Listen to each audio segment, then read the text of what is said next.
Halo, Assalamualaikum warahmatullahi wabarakatuh. Selamat berjumpa di ruang podcast terkini ID yang cerdas, tidak menggurui. Apa kabar tak semua? Semoga selalu baik. Selama kurang lebih 30 menit ke depan, saya akan berbincang dengan tamu saya di sini. Tamu yang dari tadi sebenarnya saya tunggu-tunggu. Saya sudah jadwalkan pagi, ternyata baru ada waktunya siang, saking sibuknya.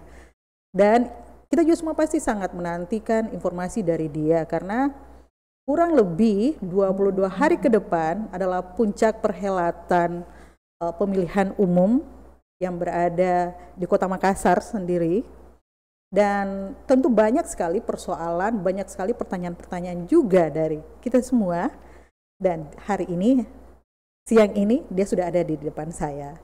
Selamat siang Pak Gunawan Masar. Selamat siang, apa kabar Bu Maya? Tak? Alhamdulillah sehat. Beliau ini kami dulu sejawat ya, sama-sama jurnalis. Sebelumnya, bagaimana rasanya jadi komisioner? Enak mana jadi wartawan daripada kok jadi komisioner ini? Lebih enak jadi wartawan sebenarnya. Oh, iya, lebih enak jadi wartawan lebih ya. Bisa, enak jadi wartawan? Iya, bisa menulis ya, bisa bebas berkumpul. Kalau komisioner ngumpul di warung kopi saja disoroti kita. Kenapa? Iya.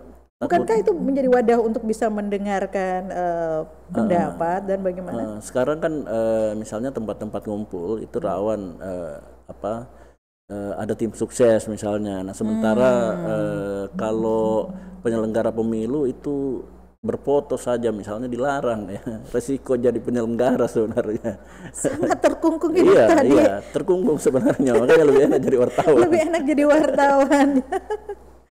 Bukan sebenarnya dilarang ya, cuman menghindari prasangka atau dugaan-dugaan orang. Kadang-kadang misalnya hanya duduk-duduk, tiba-tiba ada yang foto bersama tim sukses, misalnya ada. Kadang-kadang kan kita tidak tahu ya, tiba-tiba berfoto sambil memperlihatkan logo atau misalnya tanda jari dan sebagainya. Nah, itu bisa dikait-kaitkan. Sehingga kalau saat-saat seperti ini misalnya tinggal beberapa hari jelang pemilu, sebaiknya dihindari ya. Sebaik. 22 hari lagi ya, perhelatan akbar ini akan berlangsung di Kota Makassar. Apa yang telah dipersiapkan ini? Ini kan sekarang lagi detik-detik, boleh dibilang ya, detik-detik sebenarnya detik-detik ya. Kita bukan lagi menghitung sekarang kalau di KPU Makassar, bukan lagi menghitung harinya, tapi menghitung jamnya bahkan ya. Menghitung jam sebenarnya. Apa yang pagi ini kita lakukan, kemudian siangnya apa yang kita lakukan, sorenya apa lagi, malamnya apa. Apa yang tersisa istirahat barangkali, paginya kita lanjut lagi. Sudah bukan 24 jam lagi sudah kerjanya? Bukan 24 jam. Makanya kemarin ya KPU asli never holiday ya, tidak ada lagi. Bukannya membesar-besarkan, tapi kadang-kadang hari Sabtu, hari Minggu saya lupa. Saya kira tetap hari Senin dan Selasa. Yang ada hanya hari kerja ya. Tapi saya kira itu resiko. Resiko dan konsekuensi juga sebagai penyelenggara, apalagi tahapan memang istilahnya tanggal 9 Desember semakin dekat ya. Semua tahapan di tiap divisi itu berjalan. Jumlah pemilih Kota Makassar? Jumlah pemilih totalnya itu 900 lebih. Saya lupa detailnya ya. Dari TPS 2.394. Perbandingannya dengan Pilcaleg kemarin 2018 ada peningkatan kan? Iya, kalau kemarin itu ada 1 juta lebih ya DPT kita ya. Saya lupa detailnya. Memang berkurang karena kemarin memang ada coklit yang kita lakukan, pencocokan dan penelitian kembali ya data-data yang berkurang ya dari 1 juta lebih ke 900. Kenapa bisa? Ada beberapa faktor sebenarnya yang berpengaruh ya. Salah satunya adalah pandemi juga sebenarnya ikut berpengaruh ya. Pandemi misalnya orang-orang yang dulunya punya KTP Makassar, tapi sebenarnya tinggalnya di kampung. Karena pandemi misalnya mahasiswa banyak yang pulang kampung atau pekerja-pekerja ya. Kan banyak, sampai sekarang masih banyak misalnya pekerjaan toko-toko atau pekerjaan-pekerjaan yang tutup. Mereka memilih tinggal di kampungnya.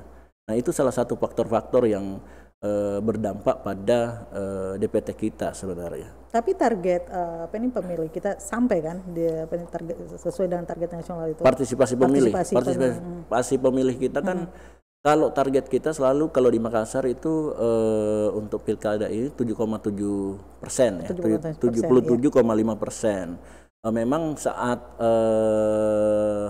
kalau dibandingkan di 2018 itu tidak sampai ya. Tidak sampai. Maka itu apalagi nih pandemi, kita betul-betul berupaya bagaimana supaya partisipasi pemilih setidaknya bisa meningkat dibanding tahun 2018 kemarin ya. Banyak langkah-langkah yang kita lakukan selain face to face, misalnya ya hadir di acara-acara virtual seperti ini juga bagian dari sosialisasi sebenarnya. Teman-teman divisi sosialisasi ya, misalnya termasuk juga menggalakkan sosialisasi lewat virtual, lewat podcast, kemudian webinar, membuat tutorial dan sebagainya. Ini kan sekarang sudah 22 hari lagi. Kalau para calon ini bolehnya ngapain? Sudah boleh kampanyenya di batas-batasannya apa gitu?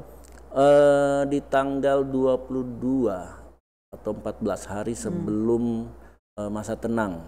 Itu Bisa mulai, kampanye pawai atau apa gitu?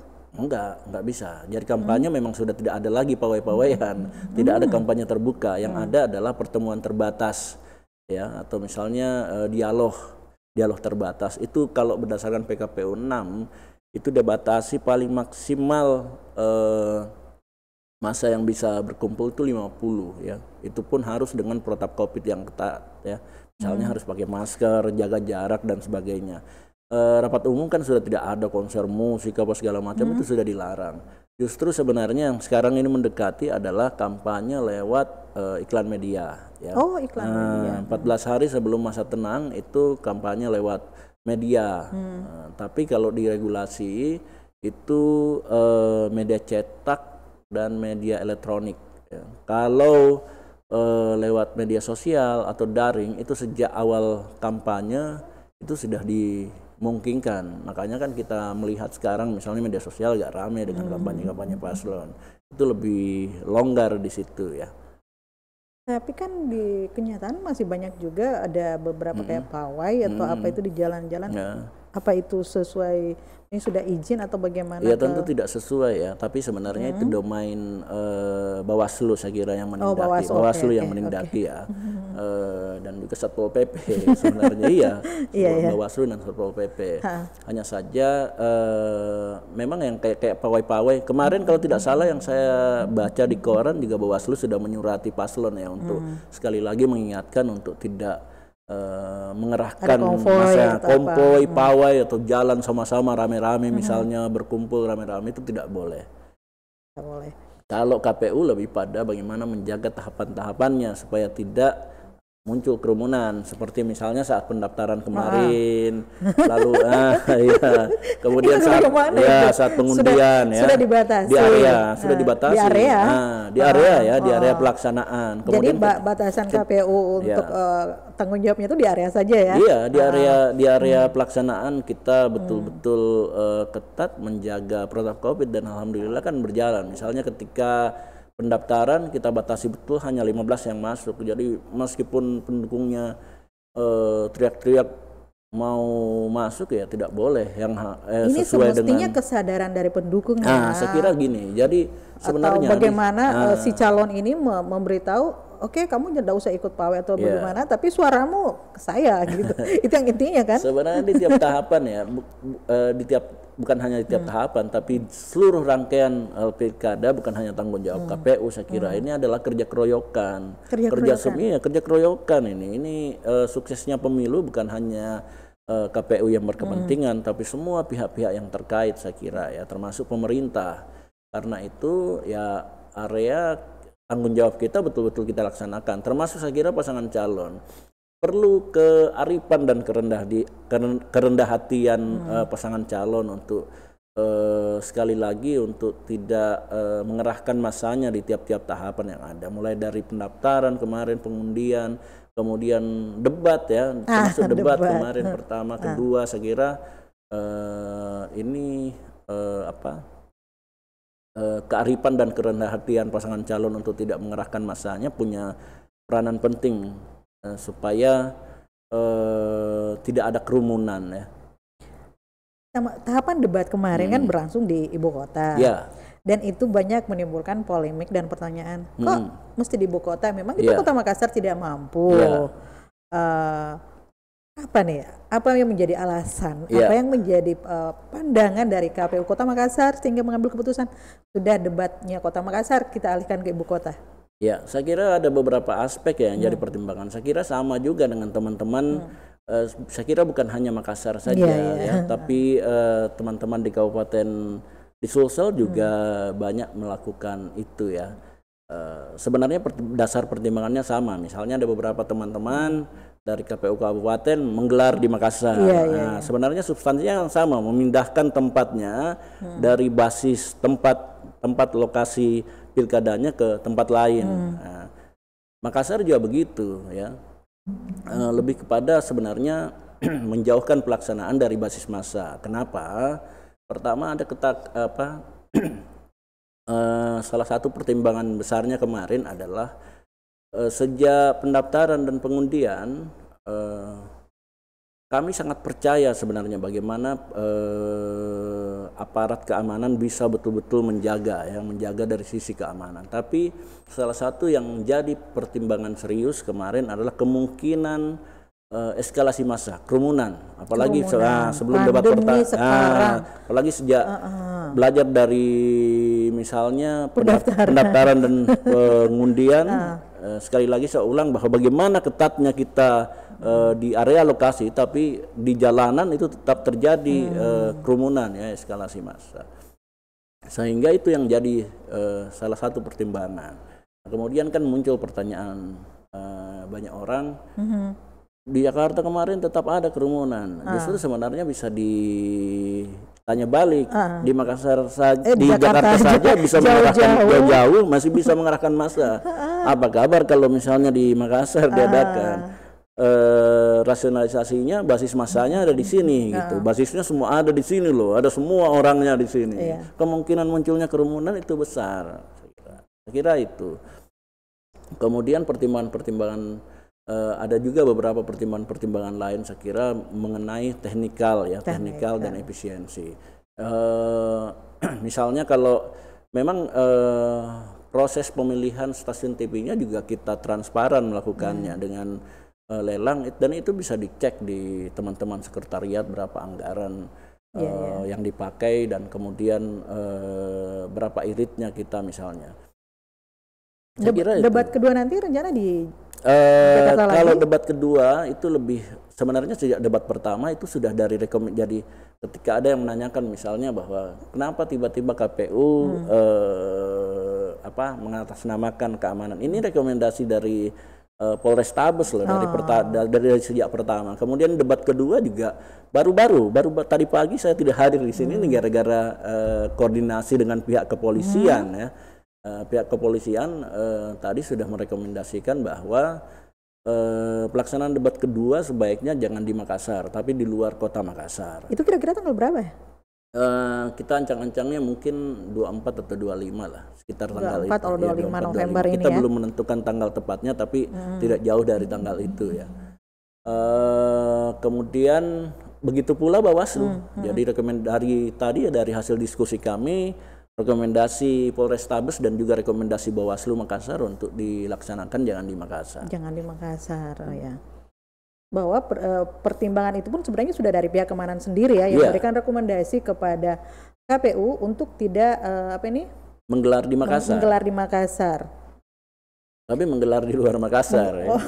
Tapi maksudnya memang itu tidak, maksudnya memang tidak ada batasan kan bahwa harus di kota Makassar dilaksanakan. Maksudnya aturannya memang boleh dimanapun. Kira boleh saja ya, sepanjang misalnya KPU setempat punya pertimbangan atas kondisi dan teknikal yang ada di lokasinya ya, di wilayahnya. Setelah masa debat, kalau minggu tenangnya itu masuk di sekitar tanggal berapa Minggu tenang itu ada 3 hari sebelum hari 3 hari, H ya. Bukan 35. Ya, kan tanggal 9, berarti minggu tenangnya itu 6, 7, 8 kita udah masuk. Terakhir kampanye itu tanggal 5, makanya nanti di debat terakhir kita tanggal 4. Tanggal 4-nya sudah kita tentukan untuk debat terakhirnya. Nah, itu kalau perencanaannya memang Makassar. Salah satu pertimbangannya selain mendekatkan ke pemilih karena sudah dekat dengan hari pemilihan. Oh, di tanggal 4 nanti. Nah, juga nanti di Kota Makassar ya. Juga sebenarnya pertimbangannya adalah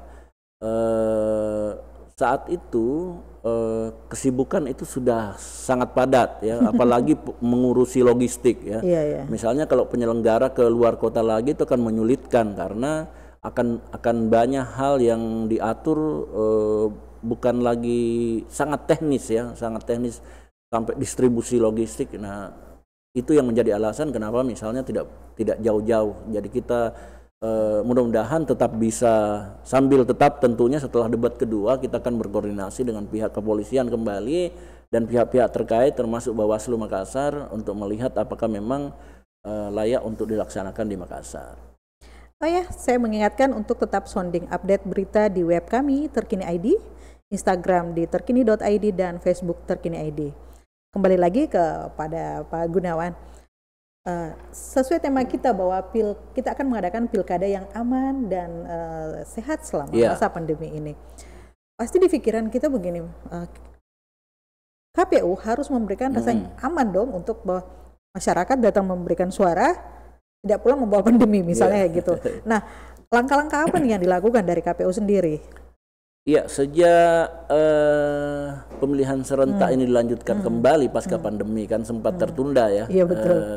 Dilanjutkan kembali di tanggal 15 Juni, itu diiringi dengan keluarnya PKPU 6 ya, yang mengatur tentang bagaimana pelaksanaan pemilihan serentak di tengah bencana non alam. Nah, semua mengatur bagaimana pelaksanaan protokol COVID di tiap tahapan, termasuk saat tahapan pemungutan dan penghitungan suara. Kemudian aturan-aturan itu diperkuat lagi dengan revisi aturan-aturan yang terkait dengan tahapan itu. Misalnya di Tungsura itu diatur lagi detailnya ya. Misalnya ya, bentuk konkretnya nih saya sebutkan. Misalnya KPPS nanti tentu ya pakai APD semua ya. Ya pakai APD, bukan hazmat ya, bukan hazmat. Pakai masker, APD, masker, face shield, kemudian sarung tangan dan sebagainya. Ada kemudian hand sanitizer dan sebagainya ya. Kemudian tiap TPS juga ada 2 tempat cuci tangan yang kita sediakan. Di awal masuk itu ada, jadi cuci tangan dulu. Dicek suhu. Nah, cuci tangan, sudah cuci tangan cek suhu. Nah, kalau dicek suhu, kemudian sudah cek suhu, dikasih sarung tangan plastik. Sarung tangan plastik. Jadi setiap yang masuk pakai sarung tangan plastik. Sarung tangan plastik. Kemudian kalau ada pemilih yang panasnya di atas 37,3 ya, itu dia memilih di bilik khusus. Ada bilik khusus di tiap TPS yang disediakan. Itu tidak masuk di pintu TPS ya, tapi ada di sampingnya. Nanti setelah memilih, surat suaranya diambil oleh petugas ketertiban, kemudian dimasukkan di kotak suara. Kemudian kalau misalnya masuk di TPS pemilih, sudah memilih, ada tempat sampah yang disediakan untuk membuang sarung tangan plastiknya. Lalu kemudian ditetesi dengan tinta. Nggak dicelup lagi. Nggak dicelup lagi. Udah kalau selesai kita celup lagi. Sekarang celup tinta. Sekarang ditetesi. Tetesi supaya tidak ada persentuhan ya. Betul. Kemudian sesudah keluar dari TPS, dia boleh cuci tangan lagi. Makanya laku ini penjual galon.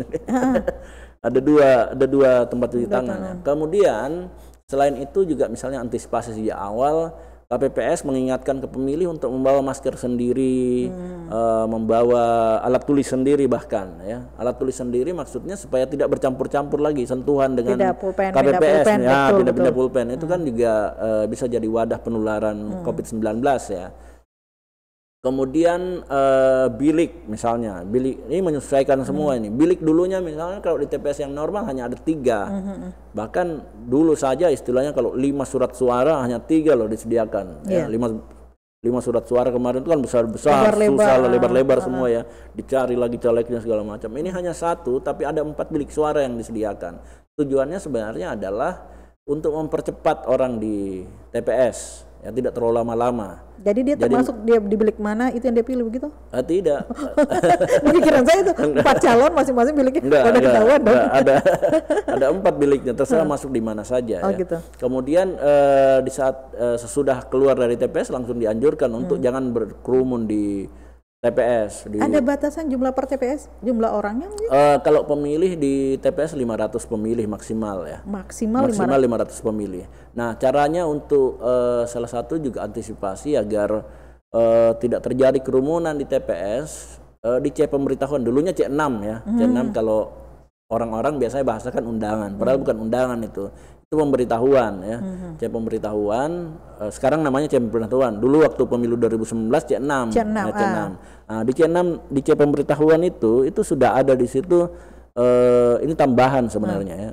Jadwal kedatangannya. Jadi tentukan ini diatur. Jadi tujuannya juga sebenarnya untuk mencegah kerumunan supaya tidak ada penumpukan ya. Misalnya pagi-pagi tiba-tiba jam 8 jam 9 semua datangnya. Iya, biasanya buku ajak ayo ini sengaja diatur supaya tidak menumpuk di TPS. Kemudian juga kursi pemilih juga di dalam tidak terlalu sebanyak di 2019. Jadi sudah banyak antisipasinya sebenarnya.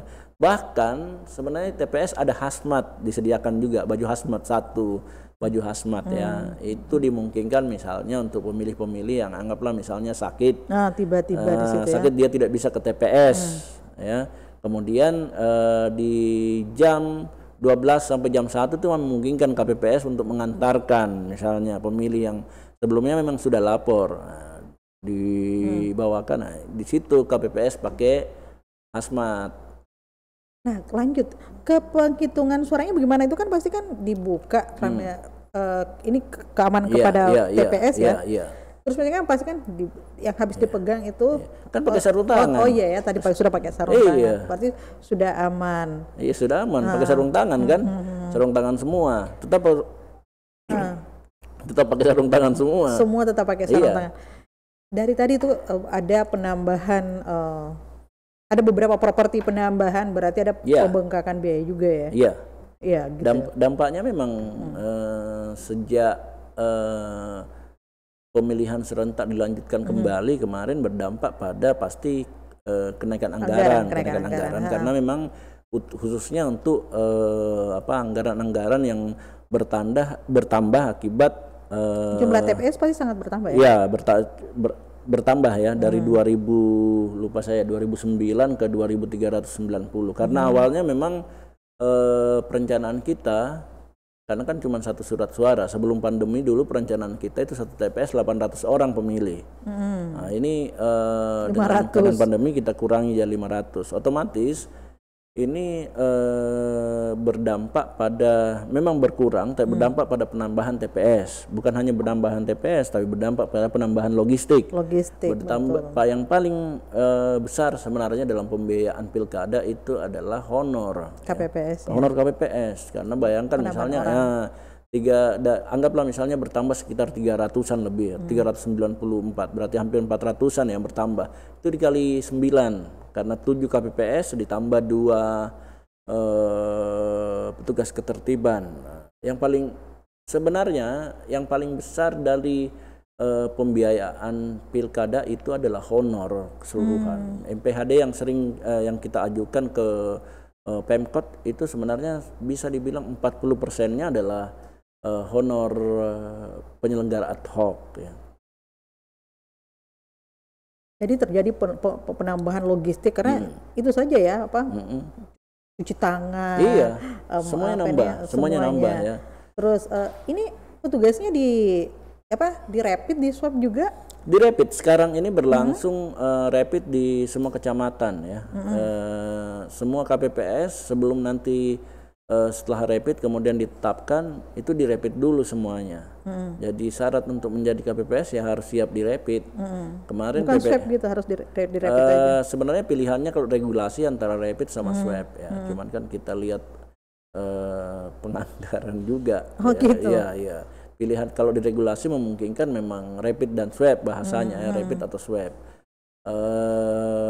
Dari PPK, PPS, kemudian KPPS yang kita rapid termasuk juga petugas ketertibannya itu sekitar puluhan ribu lah pokoknya. Puluhan ribu. Ini udah berapa lama nih jadi komisioner? 2 tahun, baru 2 tahun. Baru 2 tahun. Sampai berapa tahun kalau kita jadi komisioner itu? 2023 masa berakhirnya. Jadi masih ada dapat pemilu. Ya kalau misalnya kita lihat nanti ya kebijakan di DPR ya, apakah pemilihan gubernur di dipercepat atau sesuai dengan jadwal sebelumnya. Iya, karena kan berarti ada wacana misalnya mempercepat, termasuk yang pemilihan gubernur Sulsel di tahun 2022. Awalnya kan 2023, tapi kita lihat nanti ya. Jadi kalau umpamanya dapat 2023, Pak Gun dapat lagi dong. Iya. 2022 ya. 2022 persiapannya. 2022. Karena kalau di KPU Makassar untuk komisioner sekarang masa berakhirnya sampai 2023 bulan Desember ya. Kita dilantiknya kemarin 2018 bulan 12. Anggota komisioner ada berapa orang? 5 orang. 5 orang. Dengan masing-masing tugas boleh diterang apa aja sih? Berbeda ya. Jadi kalau masing-masing punya tupoksi ya. Iya, tupoksinya itu ini perlu saya kira diketahui teman-teman wartawan supaya tahu sebenarnya siapa yang harus kita tanya. Isu gitu. ini Siapa tanyanya nih? ke siapa? Benar-benar. Soalnya seringkali isu ini semua larinya ke saya. Curcol. Ya, curcol sebenarnya. Jadi ketua itu ketua ya Pak Farid ya, Pak Farid ya, Farid Wajri itu menangani dia kalau ketua merangkap KUL itu keuangan umum dan logistik. KUL. Kirain yang KUL ya. KUL dia. Jadi keuangan umum dan logistik. Jadi yang tahu mengenai penganggaran, kemudian umum dan logistik yang disediakan yang tadi kita sebutkan, mulai dari APD sama apa-apa yang dibutuhkan di TPS dan sebagainya, sampai kiloan-kiloannya itu ketua tahu nanti timbangan-timbangannya. Iya. Kayaknya kemarin ngobrol-ngobrol kelakar kita ya, dia bilang kalau dites gitu ditanya-tanya soal demokrasi, pas pemilu justru jadi tukang, soalnya ngangkat-ngangkat logistik ya, kotak suara dan sebagainya, paku apa segala macam, ngurusi hal-hal yang kayak gitu. Kemudian divisi selanjutnya divisi data itu Pak Romi Harminto, itu data pemilih dia, DPT ya, semua. Kemudian sekarang kan DPT sudah kelar ya. Kemudian divisi sosialisasi dan partisipasi masyarakat yaitu Bu Endang. Bu Endang Sari itu mengurusi soal sosialisasi. Bagaimana sosialisasi. Kemudian dan juga bertanggung jawab terhadap SDM, misalnya perekrutan penyelenggara ad hoc ya. KPPS makanya yang paling pusing kemarin saat PPDP yang berkali-kali rapid itu Bu Endang yang ngurusin yang perekrutan PPDP untuk pencocokan dan penelitian ya. Kemudian ada saya divisi teknis itu mengurusi mengenai pencalonan kemarin, kemudian pemungutan dan penghitungan suara. Jadi yang terkait dengan peserta pemilu sebenarnya itu divisi saya. Jadi nanti sampai perhitungan suara. Sampai rekapitulasi, sampai kemudian penetapan siapa pemenangnya itu saya semua yang kelola. Jadi kira-kira nanti tahapan ini kapan diketahui bahwa inilah nanti yang menjadi pemimpin Kota Makassar? Ada jadwal, cuman saya lupa tanggalnya. Iya, saya lupa tanggalnya jadwalnya. Iya, sudah ada beberapa. Itu tidak terlalu lama, tidak selama waktu pemilu 2019 kemarin. Penetapannya itu butuh sekitar 1 bulanan untuk ditetapkan siapa-siapa yang terpilih ya. Ini tidak terlalu lama karena memang apalagi kemarin memang program dan jadwal itu disusun berdasarkan proyeksi bahwa akan berlaku juga Sirekap. Sirekap ini aplikasi baru yang dibuat oleh KPU RI untuk memudahkan proses rekapitulasi pasca penghitungan secara di online? TPS. Iya, pakai aplikasi itu memudahkan sebenarnya. Hanya saja kan kemarin masih ada dinamisasi di DPR ya, misalnya dianjurkan untuk hanya sebagai alat bantu saja. Belum menjadi bahwa itu ketentuan. Sama dengan situng kemarin. Tapi kita belum tahu bagaimana nanti penerapannya. Kita tunggu hasil regulasi yang keluar ya. Kemarin kan masih draft. Tapi yang pasti Sirekap itu pasti akan jadi alat bantu pendukung kita untuk ini di tiap KPPS menggunakan itu. Iya, nantinya alat bantunya. Dan itu menjadi bagian yang harus disosialisasikan juga sama. Iya, termasuk di bagian saya untuk mensosialisasikan ya, melakukan BIMTEK ya. Selain misalnya sesudah penghitungan, kemudian ada rekapitulasi manual, itu juga rekapitulasi dengan memakai Sirekap. Kalau memakai Sirekap itu cukup dipoto saja planonya. Plano yang di TPS yang ditempel itu yang gede, yang besar kertasnya, difoto, itu langsung angkanya terbaca. Wih. Sehingga sebenarnya memudahkan. Justru itu bagian dari upaya KPU untuk transparan ya. Bahkan nanti di hari H kami di seluruh Indonesia termasuk khususnya mungkin di KPU Makassar, nanti semua saya wajibkan semua TPS kalau perlu live di FB semua, live FB atau live di medsos misalnya saat penghitungan suara, biar semua orang lihat gitu, biar semua lihat bagaimana upaya KPU untuk transparan dalam penghitungan suara, bahwa tidak ada yang kita tutupi gitu. Dan itu mengurangi ruang untuk ada kecurangan atau pencurian suara juga. Termasuk juga Sirekap sebenarnya. Sirekap itu dengan dipoto itu sebenarnya memangkas upaya penyalinan. Kita tahu misalnya kadang-kadang ada saja misalnya penyelenggara yang nakal, ketika penyalinan di form itu yang kecil, itu yang rawan terjadinya perubahan angka. Nah, sehingga salah satu hadirnya Sirekap untuk memangkas hal-hal seperti ini. Kalau Sirekap kan hanya dipoto, penyalinannya hanya satu kali di plano, itu dipoto langsung kehitung semua angkanya. Oh gitu, bagus ya maksudnya. Sebenarnya bagus, hanya saja kan ya belum menjadi ketetapan pasti bahwa hasil itulah yang menjadi, padahal kalau dilakukan itu bisa dihitung hari. Lah lebih cepat lagi, hasilnya bisa tetap ada rekapitulasi di tingkat kecamatan, tapi hanya melihat hasil Sirekap, membuka Sirekap, melihat angka-angkanya, menyepakati itu saja sebenarnya. Justru lebih mudah. Tapi saya kira meskipun anggaplah misalnya tidak dipakai sebagai alat utama ya, hanya sebagai alat bantu, saya kira sudah ada pembanding ya. Meskipun rekapitulasi manual tetap dilakukan, nanti Sirekap akan jadi pembanding. Ketika misalnya ada perubahan yang agak berbeda jauh dengan Sirekap, saya kira bisa ditelusuri langsung di Sirekap. Saya kira ini kemajuan besar yang dilakukan oleh KPU untuk lebih transparan ya, lebih transparan dan lebih menyederhanakan pemilihan kita. Selama ini yang bikin sulit sebenarnya kan rekapitulasinya. Bayangkan misalnya di pemilu 2019 kemarin, dari berjenjang ditulis dari C1 POM yang tebalnya sangat besar, makanya banyak pemilih banyak di TPS yang penghitungannya sampai pagi ya, karena akhirnya banyak anggota KPPS yang tumbang. Ya. Kemudian kalau mau jujuran, nulis C1 itu orang benar saja niatnya itu tetap salah karena kecapean atau misalnya salah karena banyak sekali yang disalin ya. Iya, angka-angka gitu yang disalin. Apalagi kalau orang KPPS sudah tua-tua. Nah, apalagi kalau niatnya memang sudah nggak benar. Nah, ini yang sebenarnya memberikan angka 0 di belakangnya sudah bermasalah. Ya, ini semua sebenarnya yang ingin kita pangkas. Kita kembali ke soal debat. Ini kan mau masuk ke debat kedua. Debat pertama kemarin temanya temanya kemarin itu soal sosial budaya, pendidikan, lingkungan, transportasi. Tema untuk debat kedua nanti dan toleransi kemarin ya. Untuk tema kedua temanya itu saya lupa ya, tapi intinya tentang banyak bidang sebenarnya. Di tiap tema itu ada beberapa bidang. Pertama termasuk tata kota ya, tata kota. Iya, memang tata kota kita ini masih perlu dibenahi. Tata kota, kemudian soal saya lupa.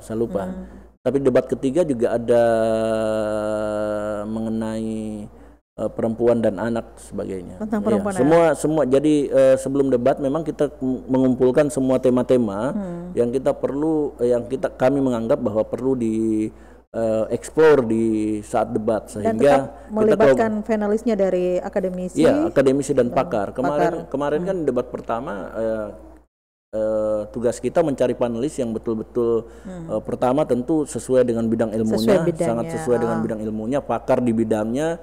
Kemudian tidak berafiliasi dengan pasangan calon manapun. Betul.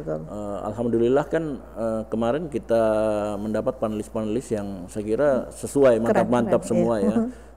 Profesor semua.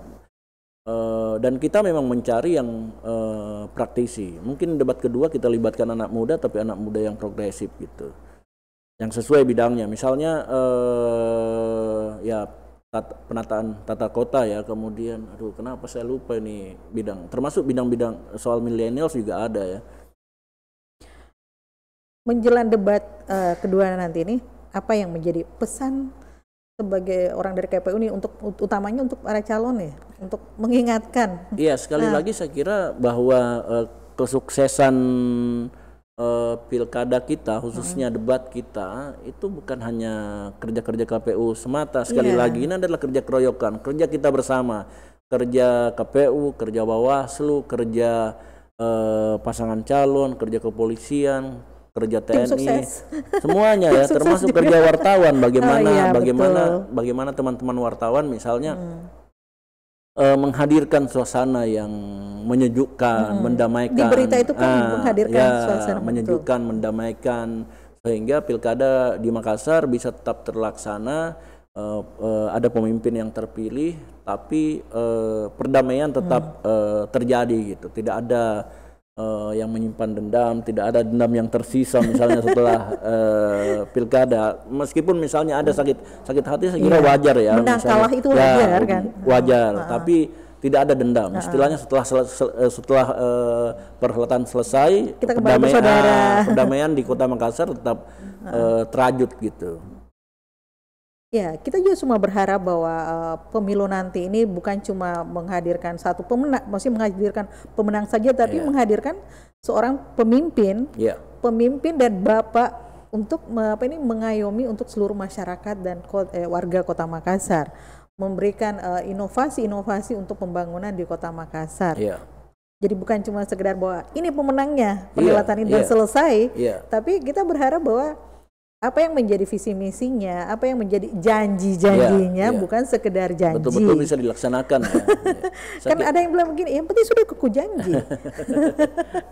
Tapi betul-betul bahaya kalau begitu. Jadi kita berharap bahwa nanti siapapun yang menjadi pemenang, karena semuanya ini adalah orang-orang terbaiknya Kota Makassar, siapapun yang nanti menjadi pemenang dan menjadi orang 01-nya Makassar adalah orang-orang yang membawa ke Kota Makassar menjadi kota yang lebih baik lagi. Saya kira ini jadi tugas pemilu untuk melihat itu ya, yang mana yang bisa menerapkan. Itu dan itu menjadi harapan kita semua di penghujung kita ini. Wah, sebenarnya masih banyak lagi yang mau dibicarakan, masih banyak yang kita mau bahas. Dan terima kasih sekali sudah hadir dalam podcast ini. Sama-sama. Terima kasih sudah mau berbagi dan memberi. Karena dari tadi kita ditunggu. Itu dari pagi ya, dari pagi sebenarnya. Tiba-tiba banyak agenda-agenda dadakan. Begitu memang kalau sibuk orang dan ini memang puncak-puncaknya kesibukannya. Kami tetap berharap bahwa teman-teman di komisioner. Padahal sebenarnya bukan cuma hari ini ya, harusnya ya beberapa hari yang lalu sebenarnya. Saya sudah mensonding dari seminggu yang lalu, Pak. Cuman susah diungkapkan ini. Kami sadar bahwa teman-teman komisioner ini kita semua berdoa semoga teman-teman semua di sana sehat, kuat atas gangguan godaan.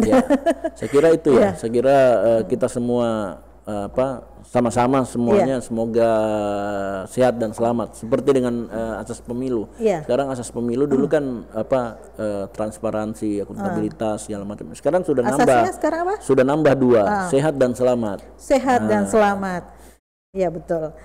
Dan saya tetap mengingatkan kepada pemirsa podcast Terkini bahwa tetap sounding update berita kami di web kami di Terkini ID, Instagram terkini.id dan Facebook Terkini ID. Terima kasih. Assalamualaikum warahmatullahi wabarakatuh. Sampai jumpa.